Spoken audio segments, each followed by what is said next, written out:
Welcome back and thanks for tuning in.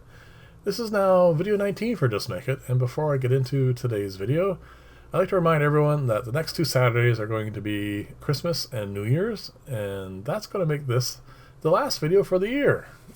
And on top of that, I would like to thank everyone for tuning in and watching what I do here, and of course wish you a Merry Christmas and a Happy New Year, and I will see you again in the first Saturday in 2022.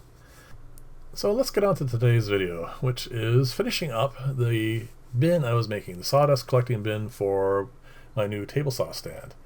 Now, I had made the bin in the last video, and as you saw at the end of it, I had cut a 2.5-inch hole in one side, because I just didn't want to just make a drawer and then pull it out and have a look at it. I want a little viewing port, and that's what this is going to be. So I am going to turn this down to round first, and then I am going to turn it down to the diameter of the hole I'd cut. And the only reason why I used the 2.5-inch hole is it's just the largest hole saw I had. So even looking at it now, I don't think I really could have gone too much bigger, maybe 3.5 inches at most, I guess.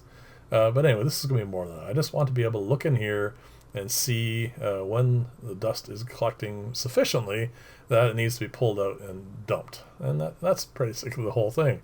Now, I've used 2 pieces of 1/4-inch clear, and as you can see, there's still a fair amount of wall there. If I had just welded these together, they would be, well, it'd still be clear, but it wouldn't be as clear as I would like, because there's going to be a few bubbles in between the 2 pieces, and I'll be looking through a 1/2 inch of acrylic as well. So what I'm going to do here now is I'm going to keep the outside diameter as is, but I am going to increase the inside diameter.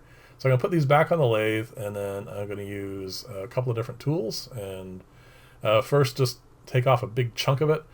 It's not the proper tool for this, but I don't really have one for it. I could probably make one, but I didn't really have the time. And I don't really do this that often, so the only real problem here is it's just going to melt a little bit of the acrylic as it's cutting through. Not a big issue because I can just turn that all down afterwards anyway. So the biggest problem here is I would like to have gone a little bit thinner, like have much thinner wall, but I run the risk if I do that of creating a fragile ring that won't sit properly in the jaws, and if I do that, it'll start slipping, and then of course the bit I'm using will just catch, and then acrylic will just snap, and I have to do the whole thing over again. So I took a fair amount off, and now I'm just going to smooth out the inside edge, and I think I left probably in the neighborhood of about 3/8 of an inch of wall. It's not going to get in the way, but like I said, I would have liked to make it a little bit thinner. So now all that's left now, of course, is to weld these two together, because I want to have this to be fairly robust. I could have left it just like this, and I think it probably would have worked fine.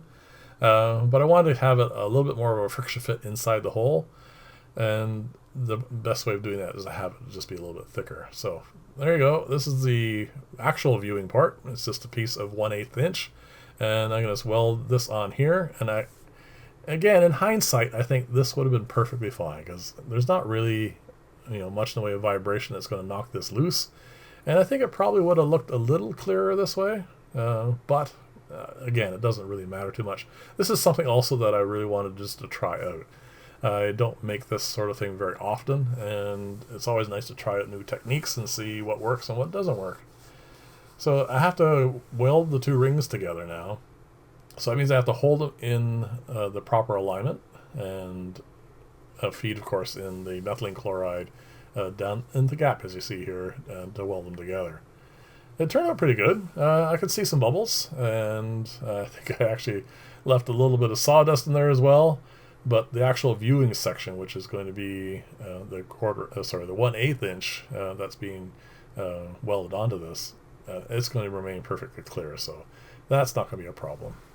So that's pretty much it. And now all I need to do now, I mean, I could have left it like this and just stuck it in, but because round looks better than that, and I wasn't really having to worry too much about keeping this properly centered, I'm just going to put it back in the lathe, and I'm going to turn down the 1/8 inch so that it is first off round, but then I want to leave a flange on it, or a lip, so that when I put it into the hole, it will actually rest right up against the drawer, and that will be the stop for it, so I don't have to worry about it, falling off or anything.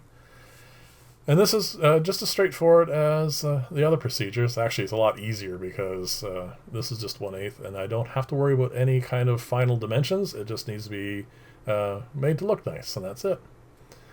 So this is going to be pretty much the end of the video. And again, I really want to thank everyone who's come by, left comments, and let me know what you think about everything, of course.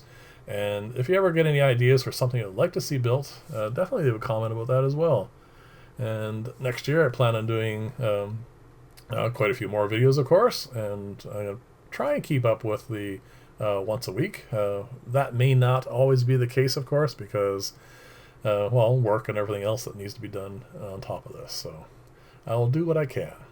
So there you go. This is pretty much round now, and that is the end of this. It's just a simple matter now of popping this in the hole.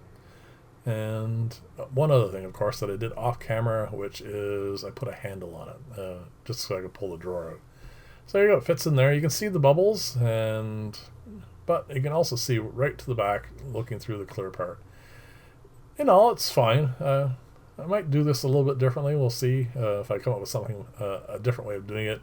I'll definitely put something together. I mean, it didn't take long to do, so we'll see how that goes. There you go. It's all in place now. I didn't bother showing you putting on the brackets, the same as the drawers for the other workstation. And, of course, there's the handle. Again, thank you very much for watching. Leave comments. Let me know what you think. And I'll see you in the next video. And bye for now.